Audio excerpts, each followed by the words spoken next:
شعیب صاحب بہت شکریہ پروگرام میں شرکت کے لیے. سب سے اہم بات یہ ہے کہ میں دیکھ رہا تھا کہ جسٹس قاضی فائز عیسیٰ صاحب نے ایک تو پریکٹس اینڈ پروسیجر بل کا ذکر کیا کہ اس کی موجودگی میں میں نہیں سمجھتا کہ یہ جو بینچ بنا ہے یہ ایک جائز آئینی طریقے سے بینچ بنا ہے.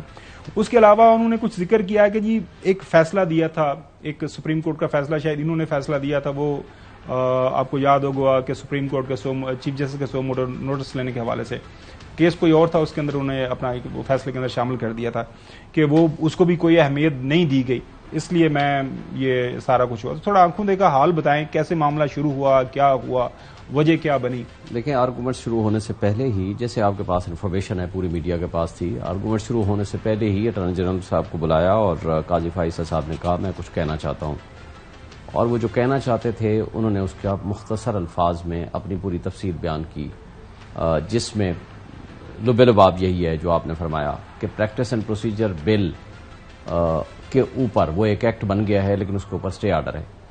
کل یہ پتہ چلتا ہے کہ وہ ایکٹ جو ہے فیلڈ میں رہتا ہے, آپ اس کو حق میں فیصلہ کر دیتے ہیں, تو اس کے اندر ایک ایپلیٹ فورم ہے, وہ ایپلیٹ فورم ہے کہ لارجر بینچ سنے کا.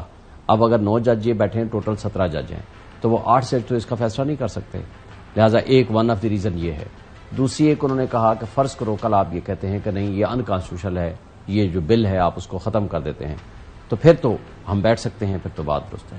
دوسری ایک ریزن جو انہوں نے بیان کی کہ اپنا ایک ان کا فیصلہ تھا, 3 ممبر بینچ تھا جس کے اندر شاہد وحید صاحب نے ڈفرینس آف اوپینین دیا تھا, امین الدین صاحب اور چیف جسٹس نے فیصلہ کیا تھا کہ 184(3) کی پروسیڈنگز حاصل کرنے کے لیے یا پروسیڈنگز شروع کرنے کے لیے اس کے لیے رولز کو امینڈ ہونا چاہیے. اس وقت تک ان کے بقول کہ وہ ایکٹ اور بل ابھی پاس نہیں ہوا تھا, تو لہٰذا ہم نے سپریم کورٹ کے رولز بدلی نہیں کیے, لیکن سبسیکوینٹلی 6 ممبر بینچ نے اس آرڈر کو ریکال کر لیا تھا. اس کا انہوں نے ریفرنس دیا, وہ تو چونکہ آج وہ آرڈر ہے ہی نہیں, فیلڈ میں ہی نہیں ہے, تو بہرحال اس کا بھی انہوں نے ریفرنس دیا کہ مجھے افسوس ہوا اس بات کا.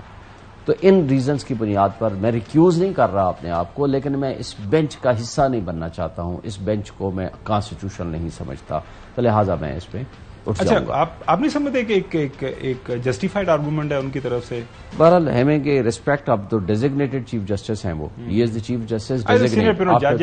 17 سپٹمبر کو وہ ٹیک اوور کر لیں گے, اس حوالے سے ایک نوٹیفیکیشن بھی پریزیڈنٹ پاکستان. لیکن ایک بات ہے, یہ ہم ایکسپیکٹ نہیں کر رہے تھے, یہ ایک انپریسیڈنٹڈ قسم کی ایک ان کا ایک طریقہ کار تھا. بہرحال ہم نہیں تصور کر رہے تھے کہ, ہم نے تو بلکہ خوش ہوئے کہ چونکہ اس کے اندر چیف جسٹس یہ بیٹھے ہوئے ہیں بندیال صاحب, ڈیزگنیٹ چیف جسٹس ہیں قاضی صاحب, اس کے بعد چیف جسٹس بننے والے ہیں جو اعجاز الحسن صاحب اس بینچ کا حصہ ہیں, جسٹس منصور شاہ اس بینچ کا حصہ ہیں جس نے چیف جسٹس بننا ہے, اس میں جسٹس منیب اختر ہیں جس نے چیف جسٹس بننا ہے, اس میں جسٹس یحییٰ آفریدی ہیں جس نے چیف جسٹس بننا ہے, اس میں جسٹس عائشہ ملک ہیں جس نے چیف جسٹس بننا ہے. اس لیے بہت سارے ایسے اور یہ بڑا انپریسیڈنٹڈ تھا کہ ون آف دا پٹیشنرز جو ہیں وہ ایکس چیف جسٹس ہیں, تو ادھر چیف جسٹس بننے والے موجودہ چیف جسٹس اور ایک آئندہ والے چیف جسٹس جو ہیں وہ سارے اس میں موجود بینچ کا حصہ ہیں.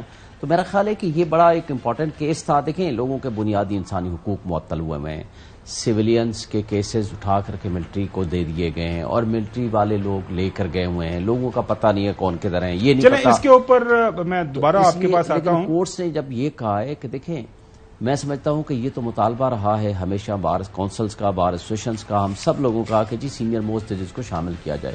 آج انہوں نے اگر شامل کر دیا تھا تو یہ بہتر ہوتا کہ وہ اپنا فیصلہ سناتے, اپنا فیصلہ کرتے, اور جو ان کا پوائنٹ آف ویو تھا وہ آتا. چلیں جج صاحب کو بھی آن بورڈ لیتے ہیں, پھر آپ کے ساتھ یہ ہم چلتے ہیں, ایسا ایسا سارے سوالات کریں گے. جی جج صاحب پلیز ویلکم سر. سوری وہ ذرا تھوڑا سا لمبا ہو گیا, پلیز گو ہیڈ. لیکن یہ ہے شعیب شاہین صاحب, آج چیف جسٹس صاحب نے جو برملا اعلان کیا کہ ایک وکیل صاحب کو 6 دن اغوا کر کے رکھا گیا, ایک بڑے وکیل کو تھانے جا کے بند کر دیا, اور صحافیوں کے ساتھ جو ظلم زیادتی ہو رہی ہے اس کے اوپر کوئی ایکسپلیسٹ سپیکنگ آرڈرز بھی پاس ہونے چاہیے. انف از انف.